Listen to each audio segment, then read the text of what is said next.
우리 집은 참 조용했다. 아니, 정확히 말하면 나의 하루는 늘 같은 고요함 속에 갇혀 있었다. 작은 방 한 칸, 부엌 하나가 전부인 낡은 시골집, 벽지는 오래되어 누렇게 바랬고 장판은 군데군데해졌다. 아침이면 창문 틈으로 스며드는 햇살이 먼지 낀 공기 속을 유영했고 저녁이면 닳고 다른 시계 초침 소리만이 째깍째깍 울렸다. 마치 시간이 멈춘 듯한 공간이었다. 내 이름은 김복자. 이른 줄에 접어든 나는 이 시골집에서 수십 년을 살아왔다. 옆집에 누가 사는지, 읍내에 새로운 가게가 생겼는지 같은 세상 소식은 나와는 상관없는 일이었다. 나는 그저 매일 아침 눈을 뜨고 허리에 파스를 붙이고 낡은 냄비에 보리차를 끓이고 소박한 밥상을 차리는 것으로 하루를 시작했다. 이 모든 일은 오직 한 생명체와 함께였다. 바로 백구였다. 백구는 나의 유일한 가족이자 이 고요한 집에 생기를 불어넣는 존재였다. 이 녀석은 내가 숟가락을 들면 자기 밥그릇으로 달려가고 내가 기침이라도 하면 쪼르르 달려와 내 무릎에 머리를 기댔다. 백구의 하얀 털은 세월의 흔적만큼이나 푸석했지만 눈빛만큼은 늘 반짝였다. 녀석의 따뜻한 천은 병매 지쳐 차가워진 내 몸을 데워주는 유일한 난로 같았다. 나는 백구에게 늘 말했다. 백구야, 너 없었으면 할미는 어떻게 살았을꼬? 그때마다 백구는 꼬리를 살랑거리며 내 손을 핥았다. 녀석은 내 말을 다 알아듣는 것 같았다. 오늘도 다르지 않았다. 아침 일찍 눈이 떠졌다. 밤새 통증에 시달렸던 허리가 욱신거렸다. 젠장, 이제는 하다하다 잠까지 설쳐대니 끙소리를 내며 간신히 몸을 일으켰다.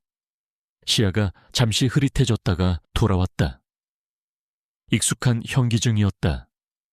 부엌으로 가서 묵은 된장찌개를 데웠다. 어제 저녁에 남은 찬밥을 꾹꾹 눌러 담아 김이 모락모락 나는 뚝배기 옆에 놓았다. 백구의 밥그릇에도 닭고기 삶은 물에 불린 사료를 가득 채워주었다. 녀석은 이미 내 발치에 앉아 꼬리를 살랑이고 있었다. 자, 백구야, 어서 먹자. 내 말에 백구는 기다렸다는 듯 밥그릇으로 달려가 허겁지겁 먹기 시작했다. 나는 녀석이 먹는 모습을 보며 천천히 밥을 먹었다.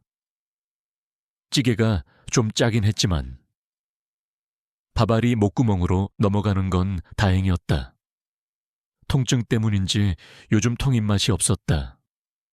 백구가 밥을 다 먹고 내 옆에 와서 앉았다. 나는 녀석의 등을 쓰다듬었다.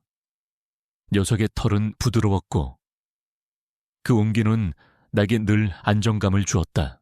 밥을 먹고 나서는 마당으로 나갔다. 작은 텃밭에는 시들어가는 고추와 상추 몇 포기가 전부였다.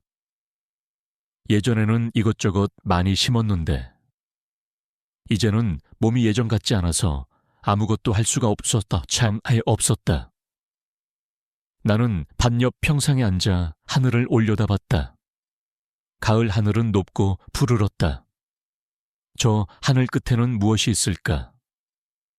나는 문득 어린 시절 제주도의 푸른 바다와 파란 하늘을 떠올렸다. 까마득하게 잊고 지냈던 기억의 조각들이 스쳐 지나갔다. 그때였다. 야옹 야옹 작고 여린 울음소리가 들렸다. 백구는 귀를 쫑긋 세우고 소리가 나는 쪽을 바라봤다. 나는 소리 나는 곳으로 시선을 돌렸다. 담벼락 아래 시든 풀숲 사이에서 작은 무언가가 움직이고 있었다. 고양이였다. 갓 태어난 지 얼마 되지 않은 듯한 작은 아기 고양이. 한쪽 다리를 절뚝이며 간신히 움직이고 있었다.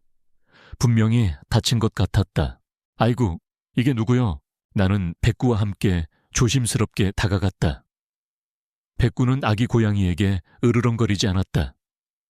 오히려 걱정스러운 눈빛으로 고양이를 바라봤다. 아기 고양이는 인기척의 몸을 움츠렸다. 나는 조심스럽게 손을 내밀었다. 괜찮아. 아가야, 할미가 안 해쳐. 아기 고양이는 잔뜩 겁에 질려 있었지만 내 손길에 몸을 맡겼다. 털은 엉망이었고 한쪽 뒷다리는 퉁퉁 부어 있었다. 분명히 어디선가 떨어졌거나 다른 동물에게 공격을 당한 모양이었다. 나는 아기 고양이를 조심스럽게 안아들고 집으로 들어왔다. 백구는 내 뒤를 졸졸 따라왔다. 부엌 구석에 따뜻한 담요를 깔아주고 고양이를 눕혔다. 작은 몸이 파르르 떨리고 있었다. 뭘 먹일까 고민하다가 아까 남겨둔 밥알 몇 개를 물에 불려 으깨고 거기에 내가 먹으려고 아껴둔 멸치 몇 마리를 잘게 다져 넣었다. 평소 같으면 백구에게도 주지 않을 귀한 반찬이었다. 백구는 곁에서 낑낑거렸다. 나는 백구의 머리를 쓰다듬으며 말했다. 백구야, 얘 좀 봐라. 얼마나 아플까. 아기 고양이는 냄새를 맡더니 조심스럽게 으깬 밥을 핥아먹기 시작했다. 허겁지겁 먹는 모습을 보니 얼마나 배가 고팠을까 싶어 마음이 아팠다.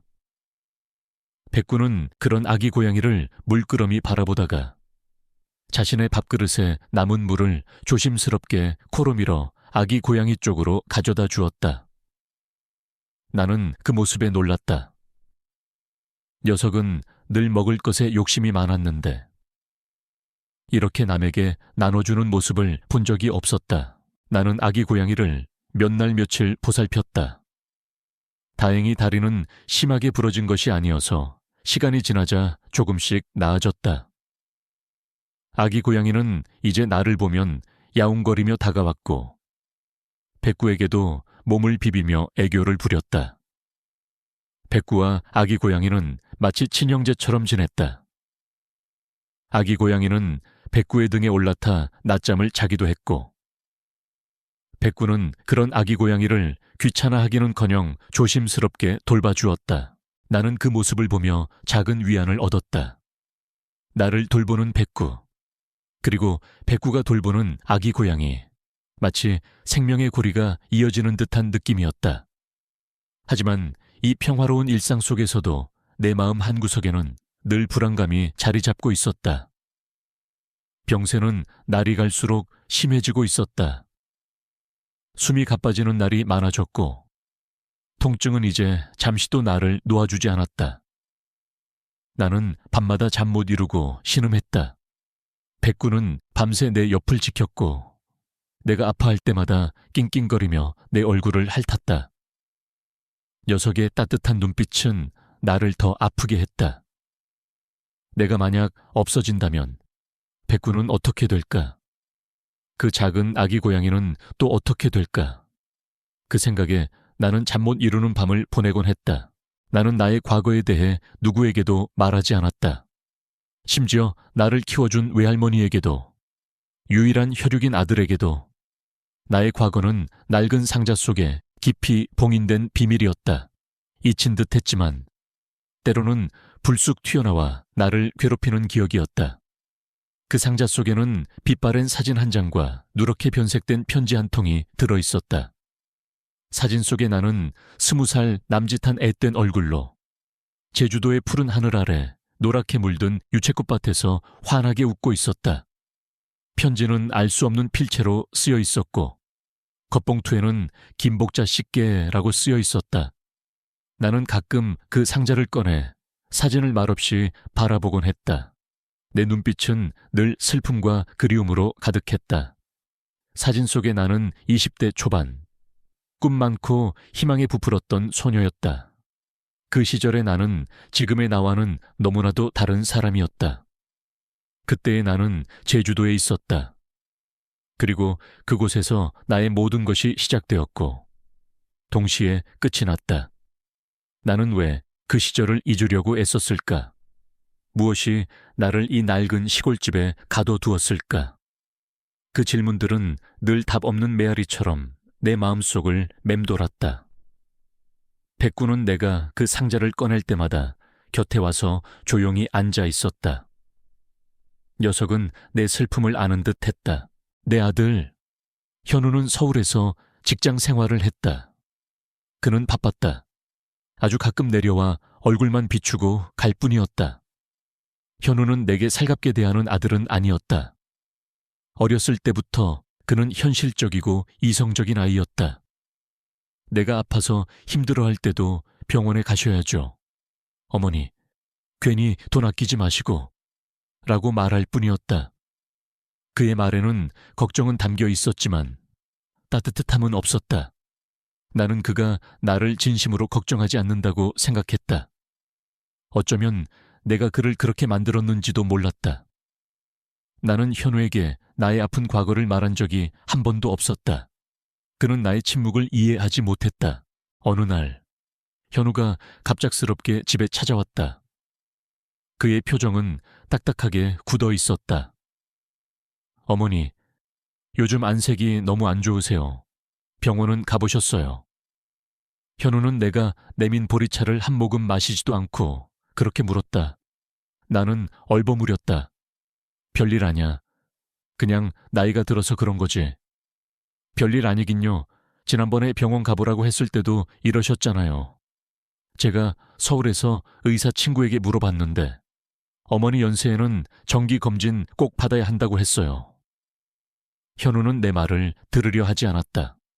그는 내 손목을 잡고 맥을 짚는 신용을 했다. 그의 손은 차갑고 딱딱했다. 나는 그의 차가운 손길에 서운함을 느꼈다. 저 아이는 나를 그저 아픈 늙은이로만 보는구나. 아니다. 괜찮다니께. 괜찮긴 뭐가 괜찮아요, 어머니. 이러다 큰일 나세요. 현우는 나의 대답에도 아랑곳하지 않고 방 구석에 놓인 약봉지를 뒤적거렸다. 그는 약봉지에 쓰인 복용법과 날짜를 꼼꼼히 확인했다. 그의 행동은 내가 마치 어린아이인 양, 혹은 정신이 온전치 못한 사람인 양 취급하는 것 같아 나를 더욱 초라하게 만들었다. 어머니, 이거 약도 제대로 안 드셨네요. 약국에서 지어준 대로 드셔야죠. 나는 현우의 잔소리에 지쳐갔다. 됐다. 내가 알아서 할란다. 알아서 하긴 뭘 알아서 해요. 제가 보기에 어머니는 더 이상 혼자 사실 수 없어요. 현우의 목소리가 점점 커졌다. 백구는 현우의 목소리에 놀랐는지 내 뒤로 숨었다. 나는 백구의 머리를 쓰다듬으며 녀석을 안심시켰다. 무슨 소리요? 어머니, 서울로 올라가셔야 해요. 제가 어머니 병원 다니기도 편하게 하고 옆에서 돌봐드릴게요. 나는 현우의 말에 심장이 철렁했다. 서울 내가 살던 이 집을 떠나 서울로 백구를 두고 말도 안 되는 소리 하지 마라. 나는 여기 살던 대로 살란다. 여기서 이러다 병 더 키우실 거예요. 제가 어머니 모시고 병원도 가고 맛있는 것도 사드리고 나는 백구 없이는 못 산다. 백구는 어떡하고? 내 말에 현우의 표정이 굳어졌다. 걔는 어쩔 수 없죠. 서울 아파트에 걔를 어떻게 데리고 가요? 냄새나고 털 날리고. 나는 현우의 말에 배신감마저 느꼈다. 백구는 내게 단순한 개가 아니었다. 가족이었다. 내 삶의 전부였다. 백구는 내 아들이다. 너는 백구를 그냥 길거리에 내버리라는 말이냐? 어머니, 현실적으로 생각하세요. 어머니 몸도 제대로 못 가누시면서 걔까지 돌볼 수 있다고 생각하세요. 그리고 서울 아파트에서 걔를 키우는 게 얼마나 힘든지 아세요. 민원도 들어오고 관리비도 더 나오고. 현우의 목소리는 점점 더 날카로워졌다. 그는 나의 감정에는 조금도 신경 쓰지 않는 듯했다. 오직 자신의 논리와 합리적인 이유만을 내세웠다. 나는 그를 이해할 수 없었다. 어떻게 자신의 어머니가 가장 소중히 여기는 존재를 이렇게 쉽게 버릴 수 있을까? 내 눈에 눈물이 고였다. 나는 못 간다. 절대 못 간다. 어머니, 고집 그만 부리세요. 제가 힘들게 어머니 모시겠다고 하는데 왜 이러세요? 현우는 한숨을 크게 쉬었다. 그리고는 뭔가 결심한 듯 단호한 목소리로 말했다. 어머니, 제가 내일 병원에 예약해놨어요. 내일 아침에 바로 서울로 가요. 내 말은 들으려 하지도 않고 일방적으로 통보하는 현우의 모습에 나는 더욱 절망했다. 내 삶이 내 의지와 상관없이 타인의 손에 좌우되는 것 같았다. 나는 무력했다. 그날 밤 나는 밤새 잠을 이루지 못했다. 백구는 내 품에 안겨 잠들어 있었다. 녀석의 따뜻한 숨결이 내 뺨을 간지럽혔다. 백구를 두고 떠나야 한다는 생각에 심장이 찢어지는 듯 아팠다. 나는 백구를 쓰다듬으며 조용히 속삭였다. 백구야, 미안하다. 할미가 너를 지켜주지 못해서 미안하다. 녀석은 잠결에도 내 손을 핥았다. 다음 날 아침, 현우는 일찍부터 나를 재촉했다. 그는 이미 짐을 다 꾸려놓았다. 내 짐이라고 해봐야 몇 벌 안 되는 옷가지와 낡은 이불이 전부였다. 현우는 백구의 존재를 완전히 무시하려는 듯 행동했다. 백구는 뭔가 불길한 기운을 느꼈는지 내 발치에서 떠나지 않았다. 녀석의 눈빛에는 불안감이 가득했다. 나는 백구의 눈을 마주볼 수 없었다. 죄책감에 고개를 숙였다. 어머니, 빨리 나오세요. 시간 없어요. 현우의 목소리가 점점 더 재촉했다. 나는 마지막으로 백구의 얼굴을 쓰다듬었다. 녀석의 눈에서 금방이라도 눈물이 떨어질 것 같았다. 백구야, 나는 아무 말도 할 수 없었다. 목이 메어왔다. 현우는 나를 부축해서 차에 태웠다. 백구는 차 문이 닫히기 직전까지 내 얼굴을 하염없이 바라봤다. 녀석의 눈빛은 마치 가지 마세요. 할머니라고 외치는 것 같았다. 차가 출발했다. 백구는 전력으로 차를 쫓아왔다. 필사적으로 목숨을 걸고 녀석의 하얀 털이 바람에 휘날렸다. 나는 차창 밖으로 백구를 바라봤다. 녀석은 점점 작아지다가 결국 시야에서 사라졌다. 그 순간 내 심장이 쿵 하고 떨어지는 것 같았다. 나는 울부짖었다. 백구야, 백구야. 하지만 차는 이미 멀리 떠나고 있었다. 나는 창문에 이마를 기댄 채 하염없이 울었다. 내 삶의 유일한 빛, 유일한 친구를 잃는 순간이었다. 나는 그 순간 내가 살아가야 할 이유를 잃어버린 것 같았다. 서울의 병원은 크고 번잡했다. 낯선 사람들의 웅성거림, 기계음, 소독약 냄새가 나를 질식시켰다. 현우는 나를 여러 검사실로 끌고 다녔다. 나는 아무런 의욕도 없었다. 그저 현우가 하라는 대로 기계처럼 움직였다. 의사들은 내게 어려운 의학 용어를 써가며 내 병에 대해 설명했다. 나는 그들의 말이 귀에 들어오지 않았다. 오직 백구 생각뿐이었다. 백구는 지금 어디서 뭘 하고 있을까? 배는 고프지 않을까? 혼자 외로워하고 있지는 않을까? 현우는 병원 검진이 끝나자 나를 자신이 사는 아파트로 데려왔다. 서울의 아파트는 높고 답답했다. 창밖으로는 온통 건물들 뿐이었다. 시골집의 푸른 마당과 정겨운 풍경은 찾아볼 수 없었다. 아파트 안은 깨끗하고 잘 정돈되어 있었지만 어쩐지 차갑고 정이 없었다. 현우는 내게 방을 하나 내주었다. 침대와 작은 서랍장이 전부인 좁은 방이었다. 나는 그 방에 갇힌 듯한 느낌을 받았다. 현우는 출근하고 나면 밤늦게까지 돌아오지 않았다. 나는 혼자 아파트에 남겨졌다. 텔레비전을 켜도 재미가 없었다.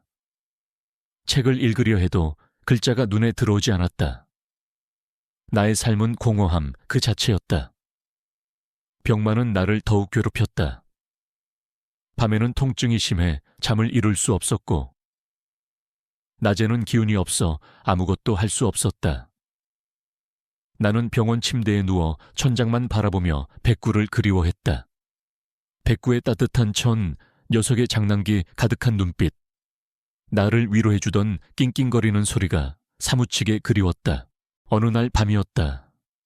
통증이 너무 심해서 잠을 이룰 수 없었다. 나는 간신히 몸을 일으켜 앉았다. 그때였다. 문득 내 머릿속에 번개처럼 스쳐 지나가는 생각이 있었다. 제주도, 그래, 제주도. 나의 모든 슬픔과 동시에 모든 희망이 시작된 곳. 어쩌면 그곳에 해답이 있을지도 모른다는 막연한 생각. 나는 침대 옆 서랍을 열었다. 그리고 그 안에 고이 넣어둔 낡은 나무 상자를 꺼냈다. 현우가 나를 서울로 데려오면서도 미처 확인하지 못했던 나만의 비밀 상자. 그 안에는 빛바랜 유채꽃밭 사진과 누렇게 변색된 편지가 들어있었다. 나는 사진을 꺼내 들고 한참을 바라봤다. 사진 속의 나는 너무나도 행복해 보였다.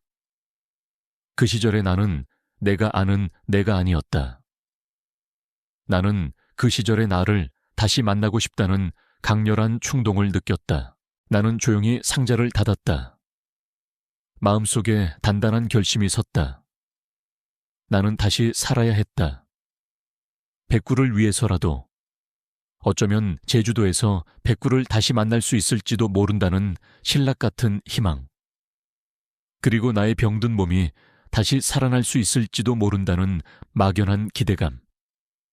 나는 더 이상 이대로 죽을 수 없었다.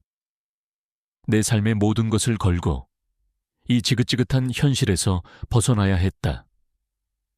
이제 나는 더 이상 무력하게 당하고만 있지 않을 것이다. 이 고통 속에서 벗어나기 위해 나는 몸부림칠 것이다. 나는 나의 과거를 찾아 나의 모든 것을 되찾기 위한 새로운 여정을 시작할 것이다. 그 길의 끝에 무엇이 있을지는 알 수 없었지만 나는 더 이상 두렵지 않았다. 내 마음속에 잠자고 있던 어떤 강인한 힘이 깨어나는 것을 느꼈다. 그것은 생존 본능이자 백구에 대한 무한한 사랑이었다. 나는 간신히 몸을 일으켜 책상으로 향했다. 낡은 공책과 연필을 꺼냈다. 그리고 떨리는 손으로 글씨를 쓰기 시작했다. 나의 모든 것을 담아 나의 새로운 시작을 알리는 첫 페이지였다. 나는 이 종이 위에 나의 모든 희망을 담았다. 그리고 나의 의지를 단단히 새겼다. 이제는 돌아갈 수 없다. 나는 앞으로 나아가야만 했다. 제주도로, 백구를 향해. 백구는 달리고 또 달렸다. 차가 시야에서 완전히 사라질 때까지. 다리가 후들거리고 목구멍에서 피맛이 날 때까지. 하지만 소용없었다. 사랑하는 할머니를 태운 차는 야속하게도 점점 멀어져 끝내 희미한 점이 되어 사라져 버렸다. 할머니가 사라졌다. 나의 전부였던 그 온기가, 나를 보듬어주던 그 손길이, 나를 불러주던 그 다정한 목소리가 한순간에 사라져 버렸다. 백구는 그 자리에 털썩 주저앉았다. 눈앞이 캄캄했고 온몸의 힘이 빠져나가는 것 같았다. 여기가 어디지? 나는 어디로 가야 하지? 혼자 남겨진 세상은 너무나도 낯설고 두려웠다. 백구는 할머니가 사라진 방향을 하염없이 바라봤다. 녀석의 코는 할머니의 채취를, 할머니가 타고 간 차의 휘발유 냄새를 쫓았다. 녀석은 울부짖었다. 목이 터져라. 심장이 찢어지도록. 하지만 대답해주는 것은 아무것도 없었다. 텅 빈 도로와 바람 소리만이 녀석의 절규를 비웃는 듯했다. 녀석은 미친 듯이 도로를 헤매기 시작했다. 혹시 할머니가 다시 돌아올지도 모른다는 한 줄기 희망을 붙잡고. 하지만 해는 저물고 밤이 찾아왔다.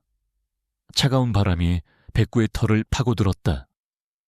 배는 고팠고 목은 말랐다. 익숙한 집으로 돌아가봤자 할머니는 없었다. 그 집은 이제 더 이상 따뜻한 보금자리가 아니었다. 그곳은 텅 비어 있었다. 며칠 밤낮을 할머니가 사라진 길을 따라 헤맸다. 사람들은 녀석을 보고 돌을 던지거나 빗자루를 휘둘렀다. 저리가 더러운 개 같으니라고. 녀석은 사람들의 매서운 시선과 폭언 속에서 점점 더 초라해지고 겁에 질렸다. 녀석의 하얀 털은 진흙투성이가 되었고 앙상하게 드러난 갈비뼈는 녀석이 겪은 고통을 고스란히 보여주었다. 녀석은 이제 유기견이 된 것이다. 아무도 돌봐주지 않는 세상에 홀로 남겨진 존재. 백구는 배고픔과 갈증에 시달리며 쓰레기통을 뒤졌다. 썩은 음식 냄새가 역겨웠지만 살기 위해서는 어쩔 수 없었다. 다른 유기견들과 먹이를 놓고 싸우기도 했다. 처음에는 순하기만 했던 백구는 점차 거칠어졌다. 살아남기 위해서는 그렇게 해야만 했다. 녀석의 눈빛은 이전의 순수함을 잃고 경계심과 두려움으로 가득 찼다. 밤이 되면 녀석은 외딴 골목이나 버려진 건물 잔해 속에서 몸을 웅크렸다. 차가운 아스팔트 바닥은 녀석의 심장을 얼어붙게 했다. 녀석은 꿈속에서 할머니의 품에 안겨 따뜻한 밥을 먹는 꿈을 꾸었다. 하지만 눈을 뜨면 현실은 언제나 차갑고 잔혹했다. 그러던 어느 날이었다. 백구는 평소처럼 쓰레기통을 뒤지다가 갑자기 달려든 다른 유기견 무리에게 공격을 당했다. 그들은 덩치가 크고 사나웠다. 백구는 필사적으로 맞섰지만 수적으로 열세였다. 녀석은 무자비한 공격에 속수무책으로 당할 수밖에 없었다. 이대로 죽는 걸까? 할머니를 다시 만나지 못하고 이대로 죽는 걸까? 녀석의 눈앞이 흐릿해졌다. 마지막 순간 녀석의 머릿속에는 할머니의 모습이 스쳐 지나갔다. 할머니는 언제나 녀석에게 따뜻했고 강인했다. 녀석은 할머니의 얼굴을 떠올렸다. 그래, 할머니를 만나야 해. 아직 죽을 수 없어. 죽음의 문턱에서 백구의 내면에 숨겨져 있던 야생 본능이 깨어났다. 녀석은 몸을 뒤집어 공격을 피하고 맹렬하게 방역했다. 녀석의 이빨은 상대방의 목덜미를 물었고 녀석의 발톱은 상대방의 옆구리를 핥히었다. 녀석은 이기고 싶었다. 살고 싶었다. 할머니를 다시 만나고 싶다는 일념 하나로 녀석은 온몸의 힘을 쏟아부었다. 싸움은 치열했고 백구는 온몸에 상처를 입었지만 결국 싸움에서 이겼다. 녀석은 쓰러져 있는 다른 유기견들을 뒤로 하고 절뚝거리며 그 자리를 벗어났다. 녀석의 몸은 피투성이었지만 눈빛은 이전과는 달랐다. 이제 녀석은 단순히 버려진 개가 아니었다. 녀석은 생존자였다. 그 싸움이 끝나고 며칠 뒤 백구는 외딴 주차장 구석에서 몸을 웅크리고 있었다. 상처는 아물어가고 있었지만 여전히 아팠다. 그때였다. 저 멀리서 한 여자가 다가오는 것이 보였다. 여자는 조심스러운 발걸음으로 백구에게 다가왔다. 여자의 손에는 먹을 것이 들려 있었다. 녀석은 경계심에 으르렁거렸다. 사람들은 늘 녀석에게 해를 끼쳤으니까. 하지만 여자는 멈춰서서 조용히 먹을 것을 바닥에 내려놓았다. 그리고는 더 이상 다가오지 않고 멀찍이 떨어져 녀석을 바라봤다. 괜찮아, 아가, 해치지 않아. 여자의 목소리는 부드럽고 따뜻했다. 녀석은 조심스럽게 여자에게 다가갔다. 바닥에 놓인 먹을 것은 고기였다. 오랜만에 맞는 고기 냄새에 녀석은 침을 흘렸다. 녀석은 허겁지겁 고기를 먹었다. 여자는 녀석이 먹는 모습을 조용히 지켜봤다. 녀석이 고기를 다 먹자 여자는 다시 조심스럽게 다가와 녀석에게 손을 내밀었다. 녀석은 움찔했지만 여자의 눈빛은 진심으로 걱정하는 듯했다. 녀석은 천천히 여자의 손에 코를 비볐다. 여자의 손길은 따뜻했고 할머니의 손길만큼은 아니었지만 녀석에게 오랜만에 느껴보는 온기였다. 그 여자는 라는 이름의 젊은 여성이었다. 그녀는 유기견 보호소에서 자원봉사를 하고 있었다. 그녀는 최근 실종된 자신의 반려견을 찾기 위해 이 동네를 헤매던 중이었다. 지수는 백구를 보자마자 녀석의 눈빛에 매료되었다. 녀석의 눈은 슬픔과 상처로 가득했지만 동시에 강인함과 알 수 없는 지혜가 담겨 있었다. 그리고 녀석의 하얀 털에 묻은 핏자국과 아물어가는 상처들을 보고 지수는 녀석이 얼마나 치열한 삶을 살아왔는지 짐작할 수 있었다. 그녀는 백구가 예사로운 개가 아니라는 것을 직감했다. 지수는 백구를 유기견 보호소로 데려가기로 결심했다. 백구는 처음에는 보호소로 가는 것을 거부했지만 지수의 끈질긴 설득과 다정한 손길에 결국 그녀를 따라 나섰다. 보호소는 생각보다 규모가 컸다. 수많은 개들이 좁은 철창 안에 갇혀 있었다. 백구는 그곳의 낯선 환경과 냄새에 불안감을 느꼈다. 다시 갇히는 건가, 또다시 할머니와 멀어지는 건가 녀석은 두려웠다.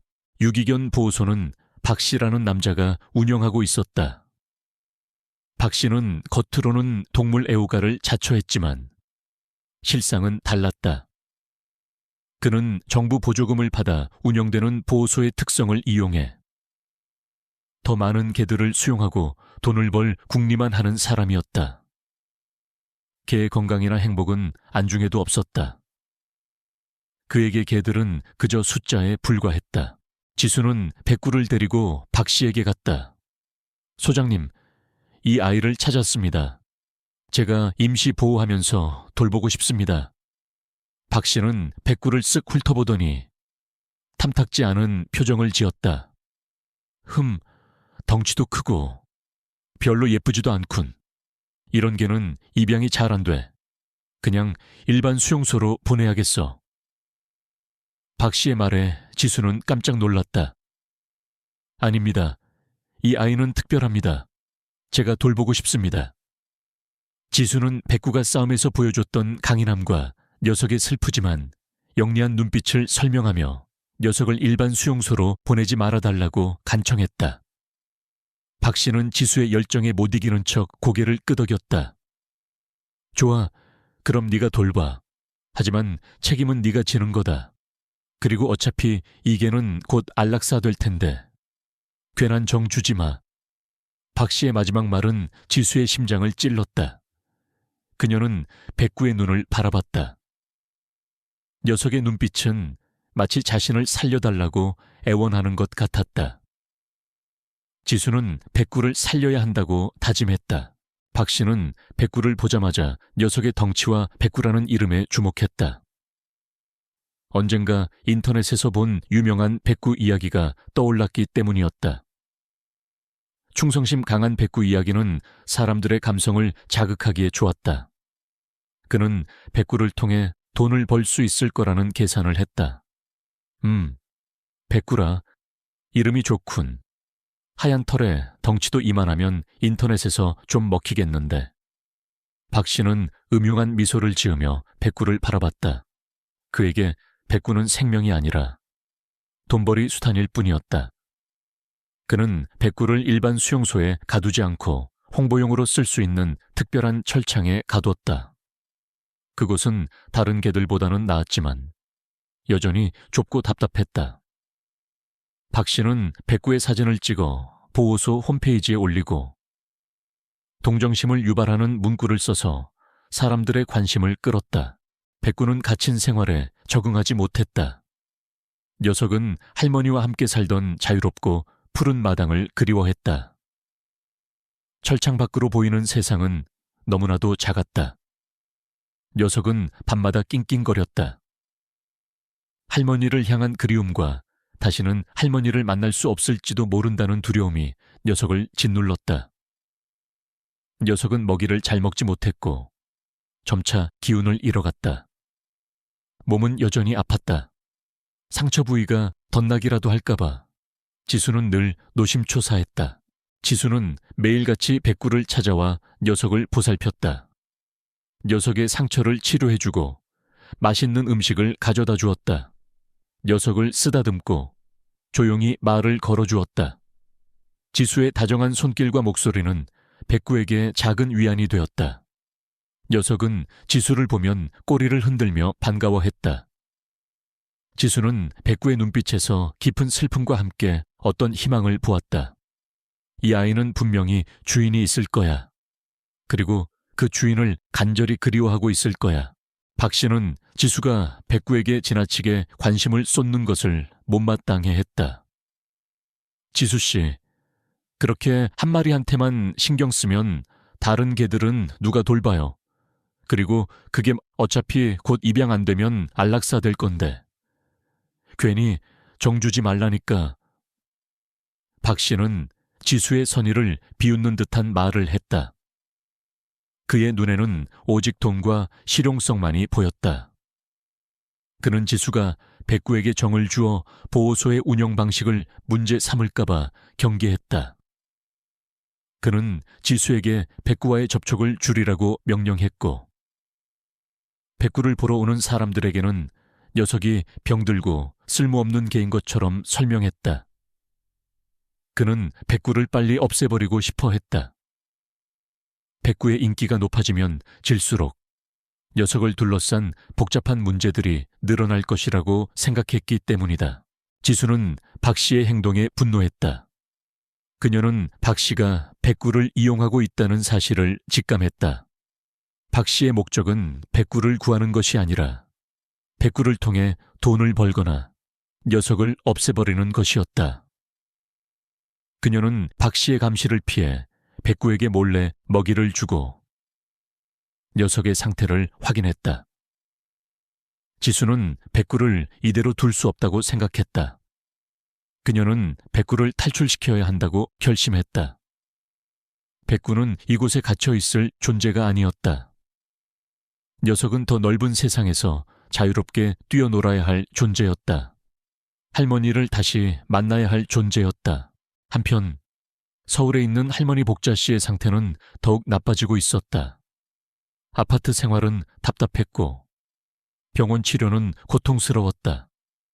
매일 약을 먹고 주사를 맞았지만 병세는 호전될 기미를 보이지 않았다. 복자 씨는 밤마다 백구를 꿈꿨다. 꿈속에서 백구는 할머니를 향해 달려와 품에 안겼고 할머니는 백구의 부드러운 털을 쓰다듬으며 눈물을 흘렸다. 하지만 꿈에서 깨면 현실은 언제나 차갑고 공허했다. 현우는 어머니의 상태를 걱정했지만 자신이 할 수 있는 것이 많지 않았다. 그는 직장 때문에 매일 늦게 퇴근했고 어머니 곁을 지켜줄 시간이 없었다. 그는 어머니가 왜 그렇게까지 백구를 그리워하는지 이해할 수 없었다. 그에게 백구는 그저 개일 뿐이었다.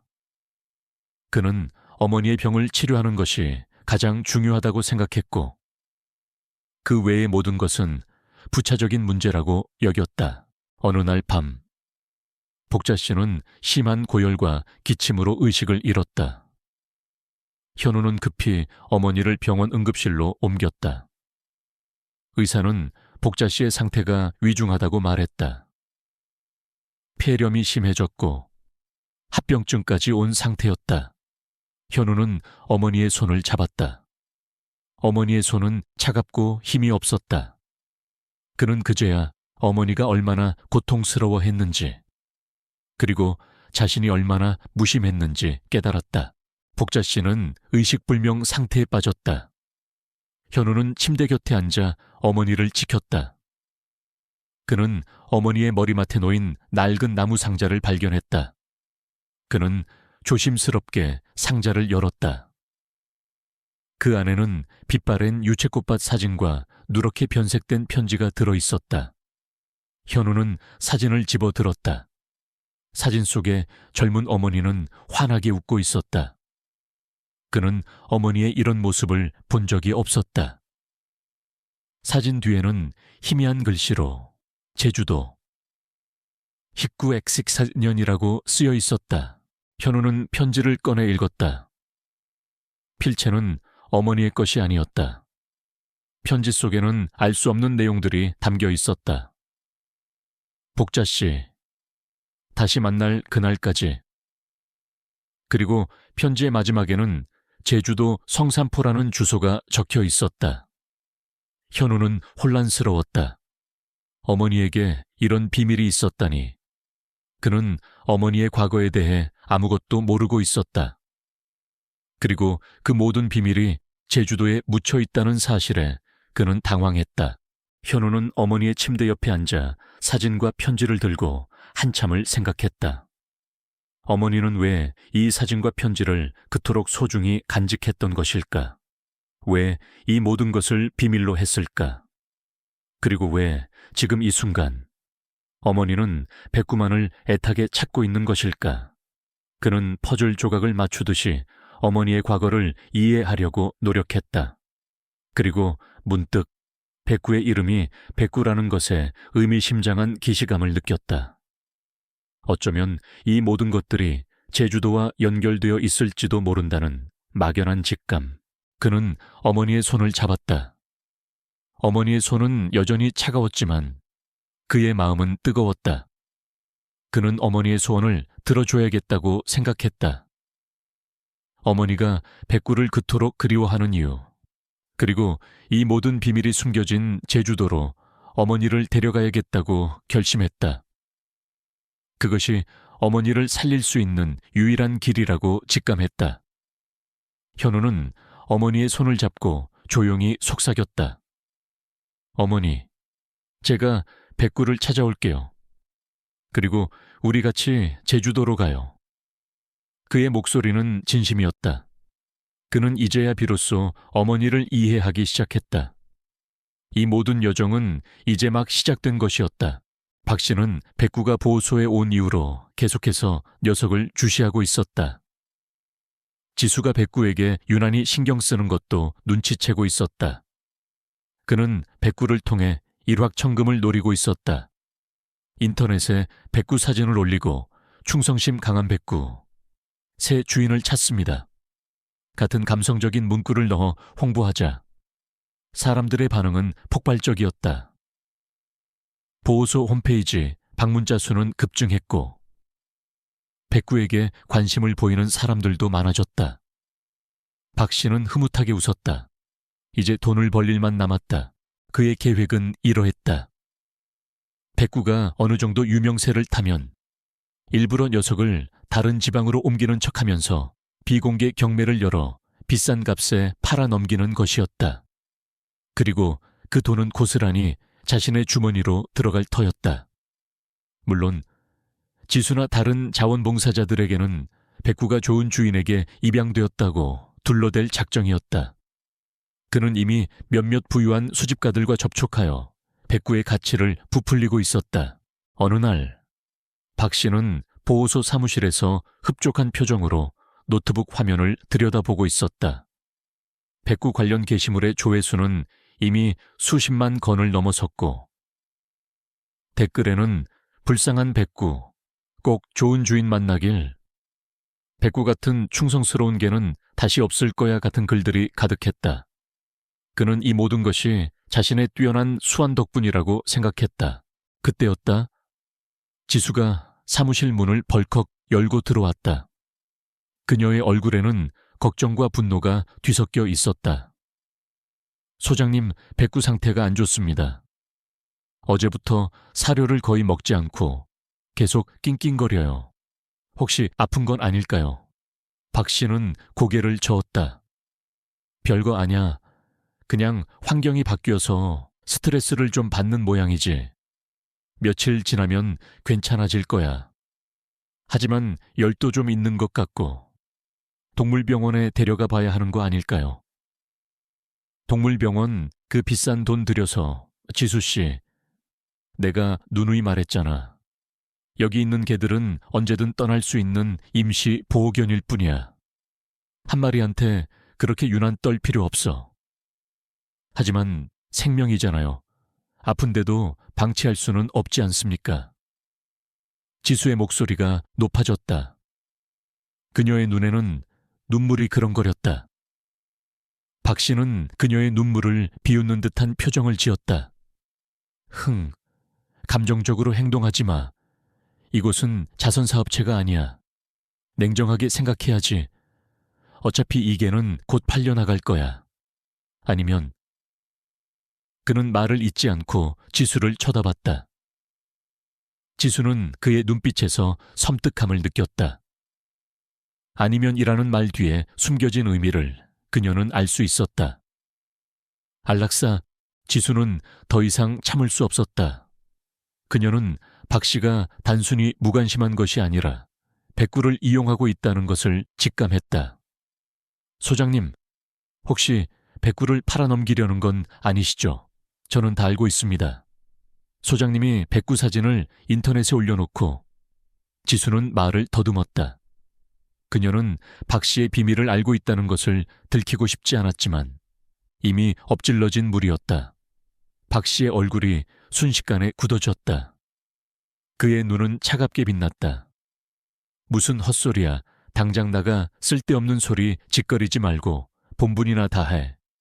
그는 자리에서 벌떡 일어나 지수에게 소리쳤다. 그의 목소리에는 위협적인 기운이 담겨 있었다. 저는 소장님이 백구를 이용하고 있다는 것을 알고 있습니다.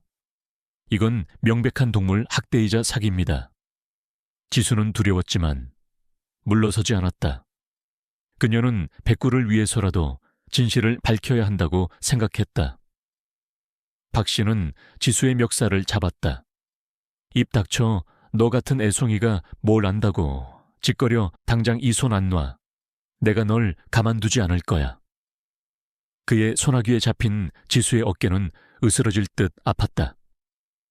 그녀는 두려움에 떨었지만 그의 눈을 똑바로 바라봤다. 저는 소장님을 신고할 겁니다. 이 보호소의 모든 비리를 세상에 알릴 겁니다. 그녀의 말에 박 씨는 그녀의 멱살을 놓았다. 그의 얼굴은 분노로 시뻘개졌다. 그는 지수를 노려보며 말했다. 웃기는군. 네가 뭘 할 수 있다고 증거라도 있어. 당장 내 눈앞에서 사라져. 안 그러면 내 부모님께 연락해서 너를 이곳에 못 오게 할 거야. 박 씨는 그녀의 약점을 건드렸다. 지수는 부모님에게 자신이 유기견 보호소에서 자원봉사를 하는 것을 숨기고 있었다.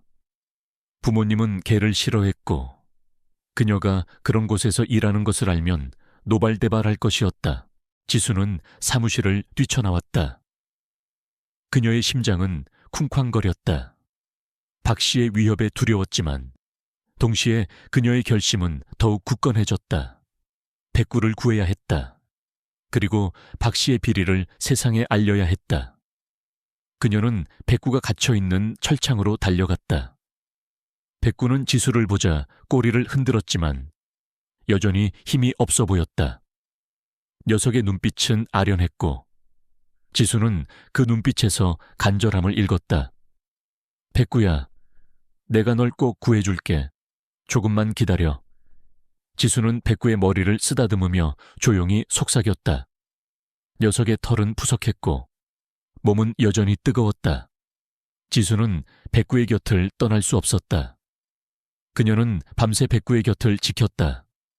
녀석에게 젖은 수건을 올려주고 조용히 말을 걸어주었다. 녀석은 지수의 손길에 조금씩 안정을 찾아갔다. 다음 날 아침 박 씨는 지수를 보호소에서 쫓아냈다. 그는 지수가 백구에게 과도하게 집착하고 보호소 운영에 방해된다는 이유를 댔다. 지수는 분했지만 어쩔 수 없었다. 그녀는 보호소 밖에서 백구를 바라보며 눈물을 흘렸다. 멀리서 보이는 백구의 모습은 더욱 초라해 보였다. 그녀는 반드시 백구를 구하겠다고 다짐했다. 지수는 자신의 친구들에게 이 사실을 알렸다. 그녀의 친구들 중에는 동물보호 운동을 하는 사람들도 있었다. 그들은 지수의 이야기를 듣고 분개했다. 말도 안 돼. 그런 악덕업자가 다 있어. 당장 신고해야 해. 그래. 혼자 끙끙 앓지 말고 우리에게 말하지. 그랬어. 우리가 도와줄게. 친구들은 지수를 위로하고 함께 박 씨의 비리를 파헤치기로 했다. 그들은 박 씨의 보호소에 대한 정보를 모으기 시작했다. 보호소의 재정 상태, 개들의 입양 현황, 안락사 기록 등을 조사했다. 조사하면 할수록 박 씨의 악행은 낱낱이 드러났다. 그는 정부 보조금을 횡령하고 있었고 아픈 개들을 방치하여 죽게 만들었다. 심지어 건강한 개들도 입양이 어렵다는 이유로 몰래 안락사시키기도 했다. 지수는 박 씨의 악랄함에 치를 떨었다. 친구들과 함께 밤낮 없이 증거를 모았다. 그들은 보호소 주변을 탐문하고 과거 자원봉사자들을 만나 박 씨의 만행에 대한 증언을 확보했다. 박 씨가 불법적으로 개를 매매했다는 증거, 개들의 복지를 소홀히 한 증거들을 하나둘씩 수집했다. 이 모든 증거들은 박 씨를 법정에 세울 수 있는 강력한 무기가 될 것이었다. 그러던 중 지수는 우연히 박 씨의 노트북에서 충격적인 파일을 발견했다. 그것은 백구를 곡에 매매하려는 계약서 초안이었다. 계약서에는 백구를 특정 농장으로 보낸다는 내용과 함께 엄청난 액수의 돈이 오고 가는 내용이 명시되어 있었다. 지수는 손이 떨렸다. 박 씨가 백구를 죽이려 한 것이 아니라 더 악랄한 방식으로 이용하려 했다는 사실에 그녀는 몸서리를 쳤다. 계약서에 적힌 농장의 이름은 제주 목장이었다. 지수의 머릿속에 제주도라는 단어가 번개처럼 스쳐 지나갔다. 왜 하필 제주도일까? 그녀는 의문을 품었다. 이 모든 증거를 모은 지수는 언론사에 제보하기로 결정했다. 그녀는 박 씨의 비리를 세상에 폭로하고 백구를 포함한 모든 유기견들을 구해야 한다고 생각했다. 그녀는 기자들에게 자신의 모든 것을 털어놓았다. 기자들은 그녀의 용기에 감탄하며 이 사건을 취재하기 시작했다. 며칠 후 지역신문에 유기견 보호소 소장의 흑막기라는 제목의 기사가 대서특필되었다. 기사에는 박 씨의 비리가 낱낱이 공개되었고 백구의 사진과 함께 녀석이 겪은 고통이 자세히 보도되었다. 기사는 삽시간에 퍼져나갔고 사람들은 분노했다. 박 씨는 여론의 문매를 맞게 되었다. 경찰은 박 씨에 대한 수사를 시작했고 보호소는 폐쇄될 위기에 처했다. 이 소식은 서울에 있는 현우에게도 전해졌다. 현우는 매일 밤 어머니의 병실을 지키고 있었다. 그는 어머니의 상태가 호전될 기미를 보이지 않자 절망에 빠져 있었다. 그때 그는 우연히 인터넷 뉴스를 통해 백구에 대한 기사를 접했다.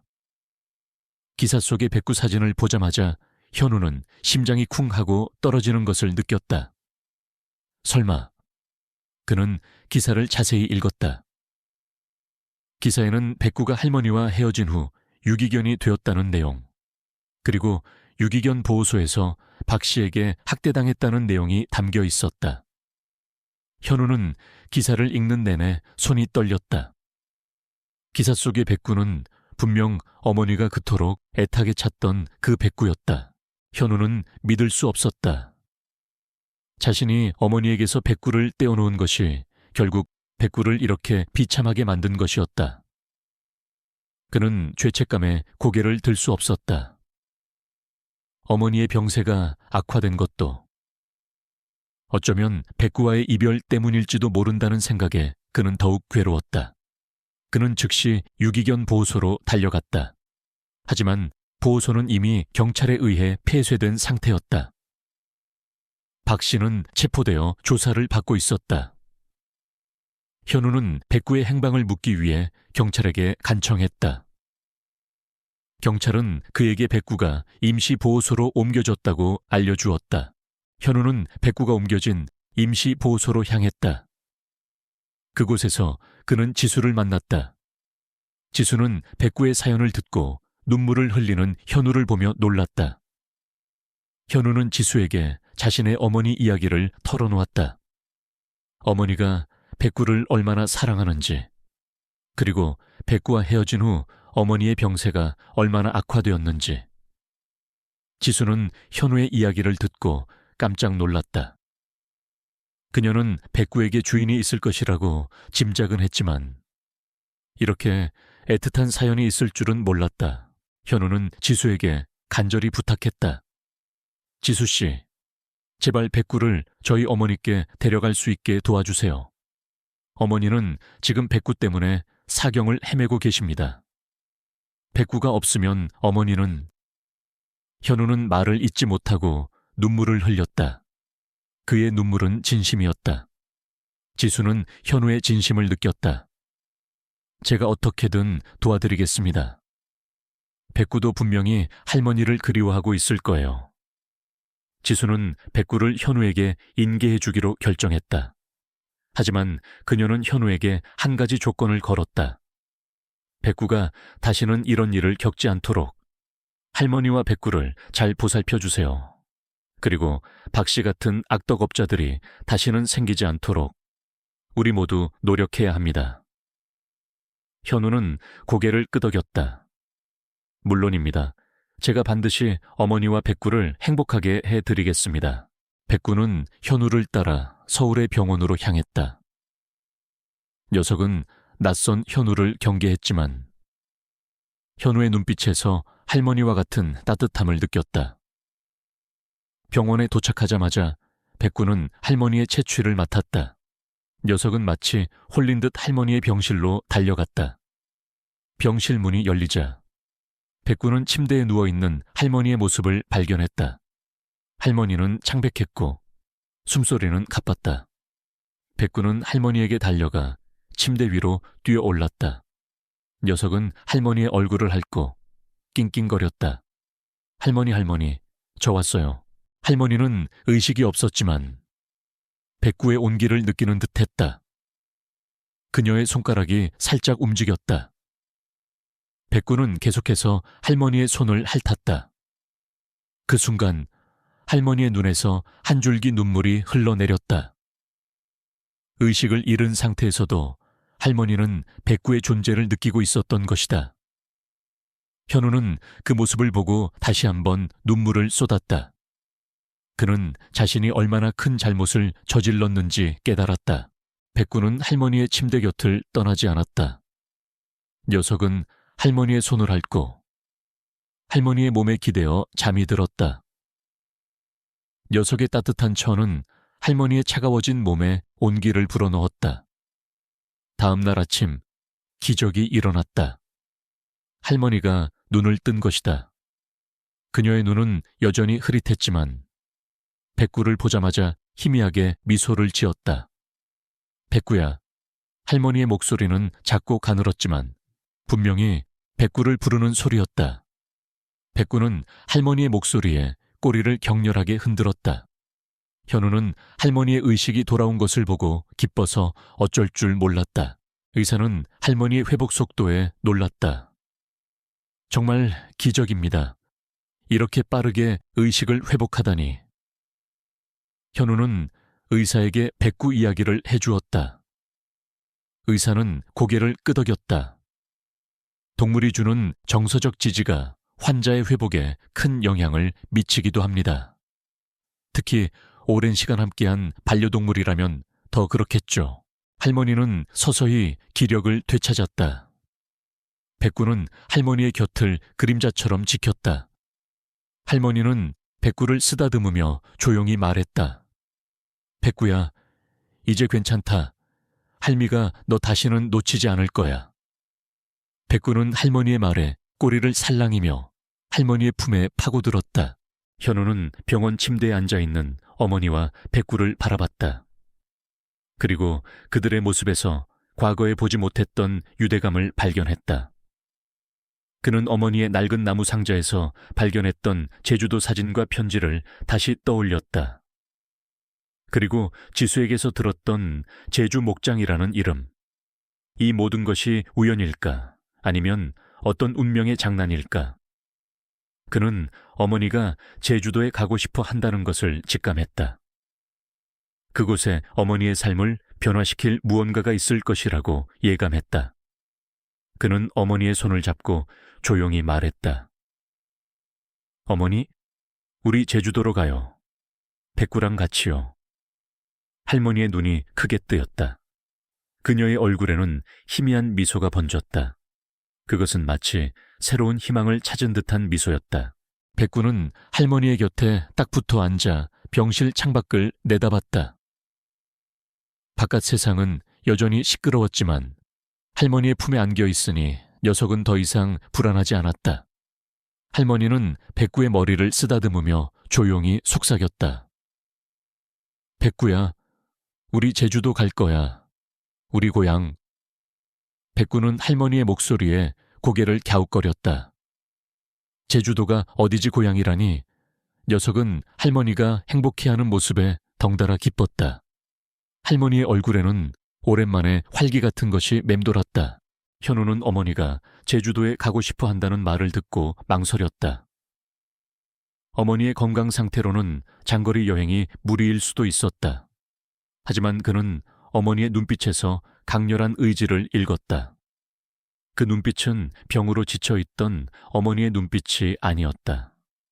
무언가에 홀린 듯한 간절한 갈망이 담겨 있었다.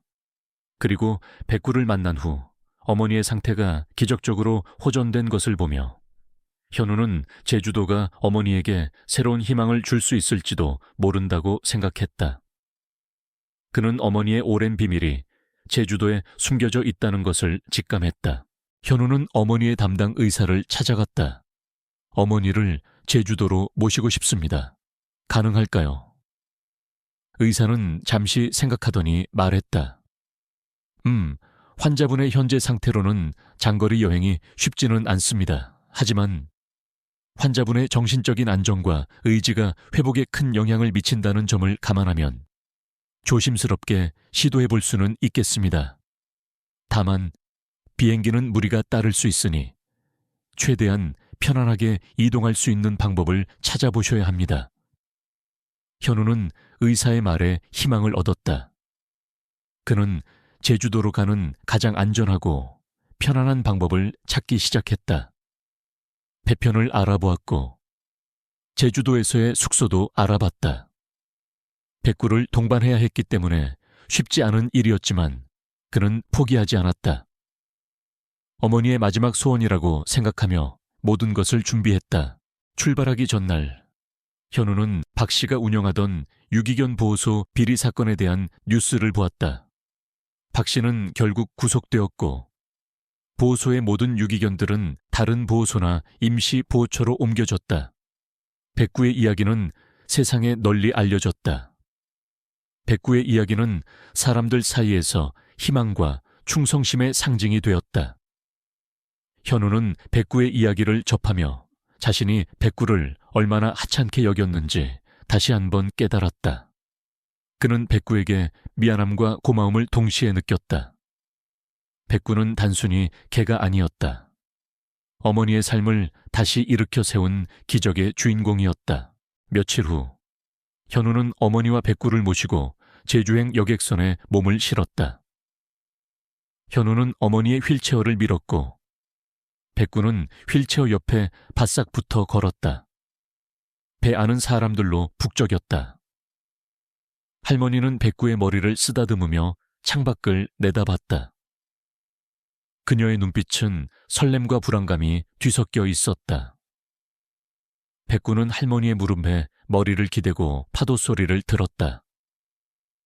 녀석의 코는 바다 냄새를 맡으며 알 수 없는 기시감을 느꼈다.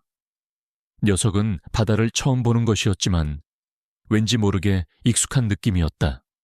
마치 아주 오래전부터 이 바다를 알고 있었던 것처럼 배는 푸른 파도를 가르며 제주도를 향해 나아갔다. 할머니는 배 안에서도 낡은 나무 상자를 손에서 놓지 않았다. 상자 속의 유채꽃밭 사진과 편지는 그녀에게 과거의 조각들이자 미래의 희망이었다. 현우는 어머니의 옆에 앉아 제주도에 대한 정보를 찾아봤다. 그가 발견한 것은 다름 아닌 성산포 목장이라는 이름이었다. 박 씨의 계약서에 적혀 있던 그 목장이었다. 현우는 심장이 철렁했다. 혹시 이 모든 것이 연결되어 있는 것은 아닐까? 어머니의 과거와 백구, 그리고 제주도, 모든 실타래가 하나로 엮이는 듯한 느낌을 받았다. 드디어 제주도에 도착했다. 현우는 제주공항에 도착하자마자 미리 예약해둔 숙소로 향했다. 숙소는 제주도의 푸른 바다가 한눈에 보이는 아담한 펜션이었다.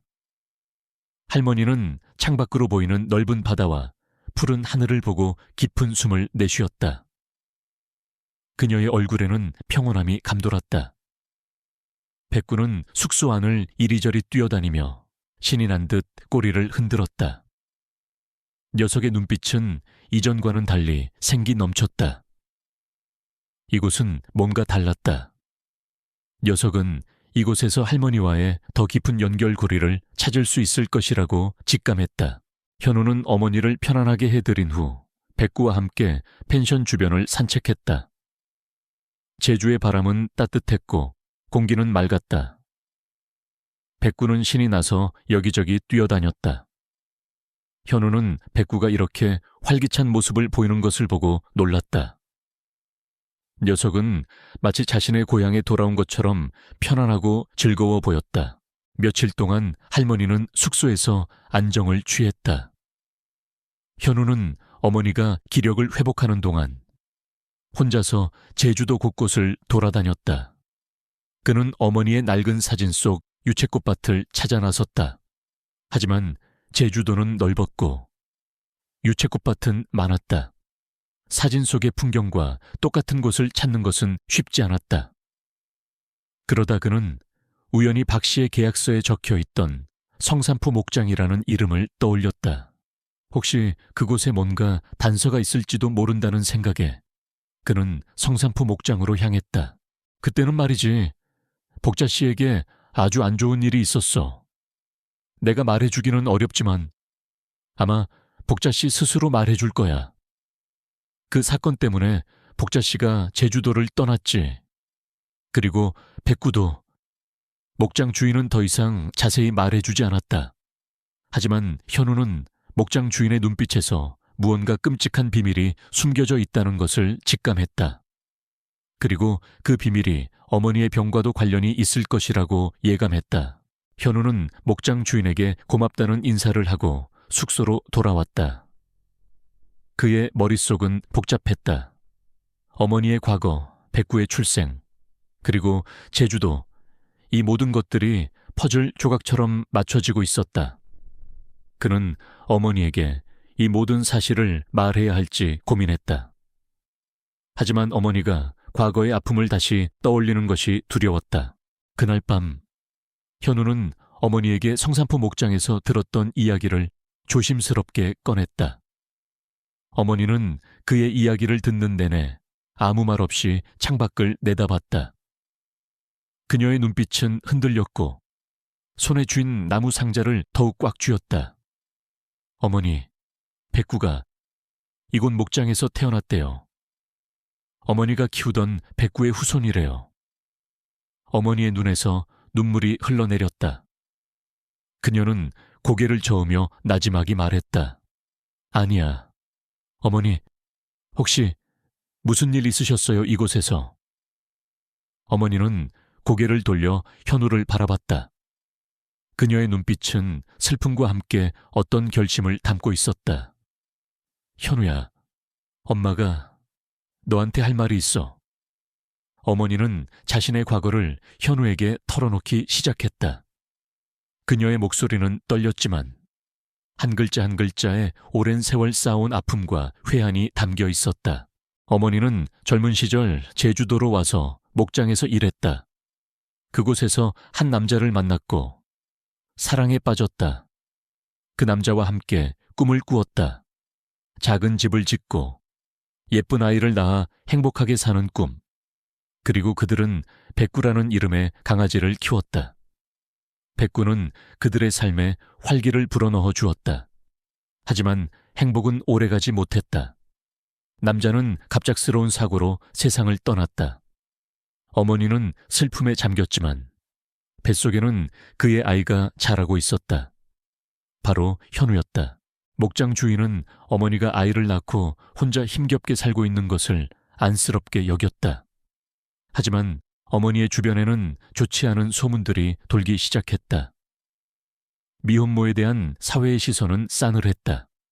마을 사람들은 어머니를 손가락질했고 결국 어머니는 목장에서 더 이상 일할 수 없게 되었다. 아이를 지켜야 했던 어머니는 고향인 육지로 돌아갈 수밖에 없었다. 떠나기 전 어머니는 자신이 키우던 백구를 목장 주인에게 맡겨야 했다. 백구도 자신만큼이나 소중한 존재였기에 함께 데려갈 수 없는 현실에 어머니는 피눈물을 흘렸다. 내 새끼, 잘 부탁해요. 그렇게 어머니는 뱃속의 현우와 함께 육지로 돌아왔다. 그리고 그 후로 한 번도 제주도를 찾지 않았다. 다시 돌아오면 견딜 수 없는 아픔이 다시 찾아올까봐, 그리고 과거의 상처가 다시 터져 나올까봐 두려웠기 때문이었다. 그녀는 잊으려 애썼지만 마음속 깊이 제주도와 백구를 그리워했다. 그녀는 현우에게 자신의 아픈 과거를 말할 수 없었다.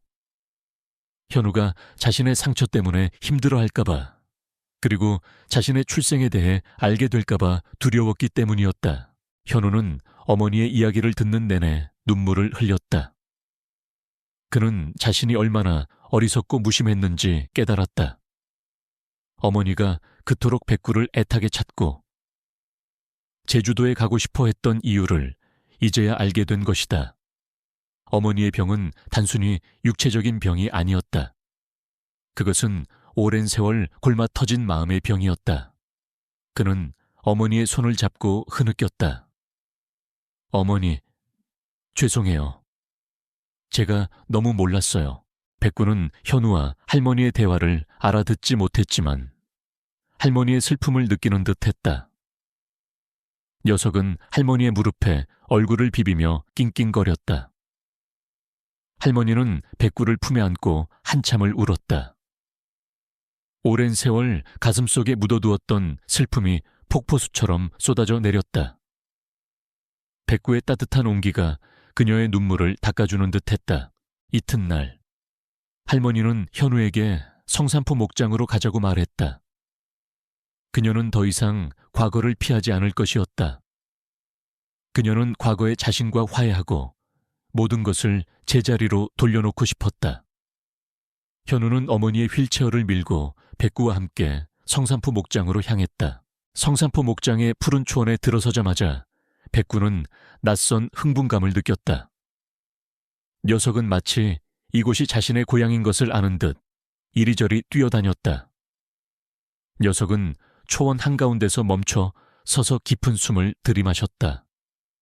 녀석의 코는 흙냄새, 풀냄새, 그리고 아주 오래된 어떤 그리운 냄새를 맡았다. 녀석은 앞발로 땅을 긁으며 낑낑거렸다. 마치 여기야 여기가 내 고향이야 라고 말하는 듯했다.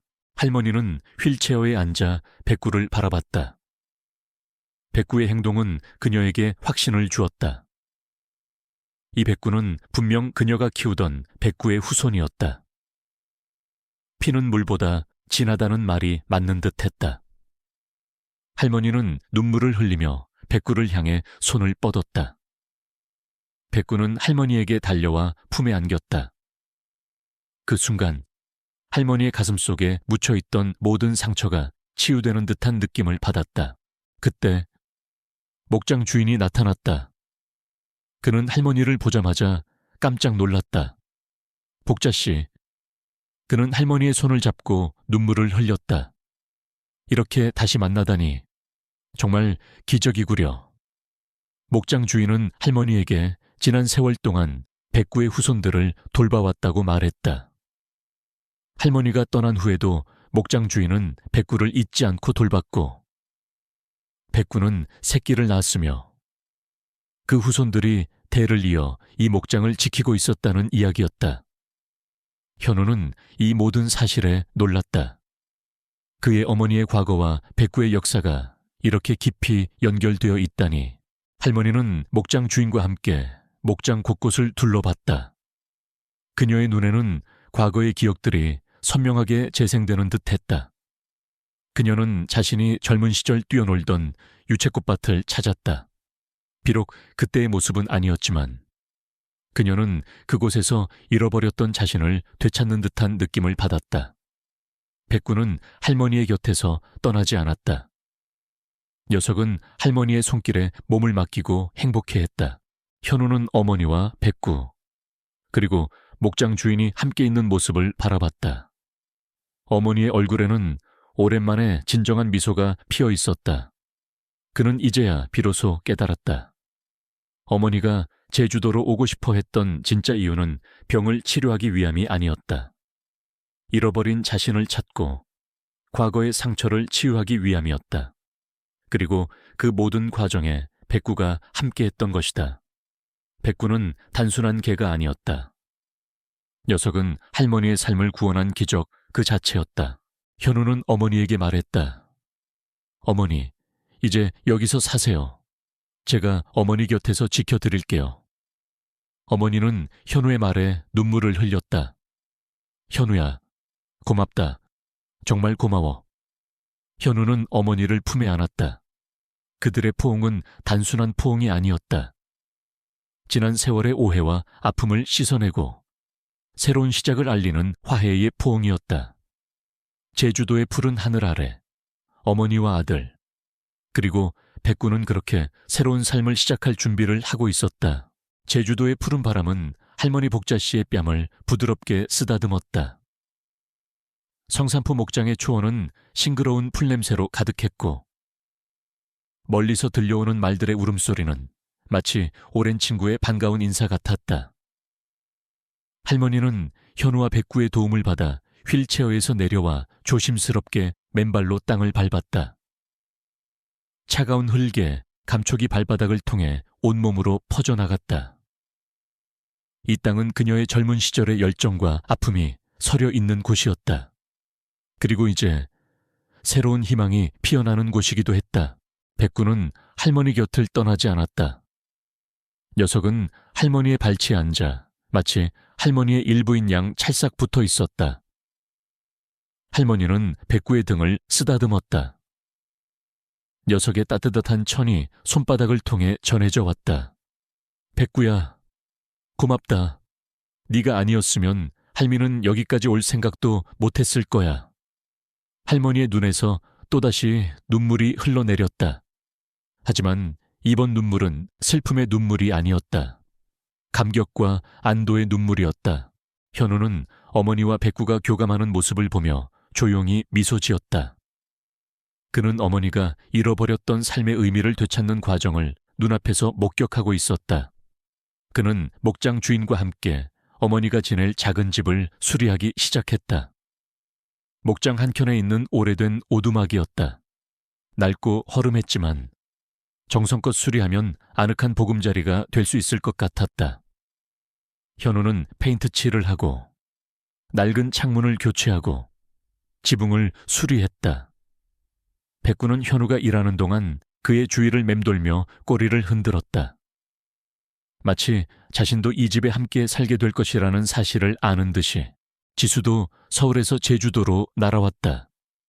그녀는 백구가 할머니와 극적으로 재회했다는 소식을 듣고 너무나 기뻐했다. 그녀는 박 씨의 비리를 폭로하는 일로 바빴지만 백구와 할머니의 이야기는 그녀에게 큰 위로와 감동을 주었다. 그녀는 할머니를 만나자마자 눈물을 흘리며 포옹했다. 할머니, 백구를 다시 만나셔서 정말 다행이에요. 제가 백구를 돌보면서 할머니 이야기를 들었는데 정말 감동적이었어요.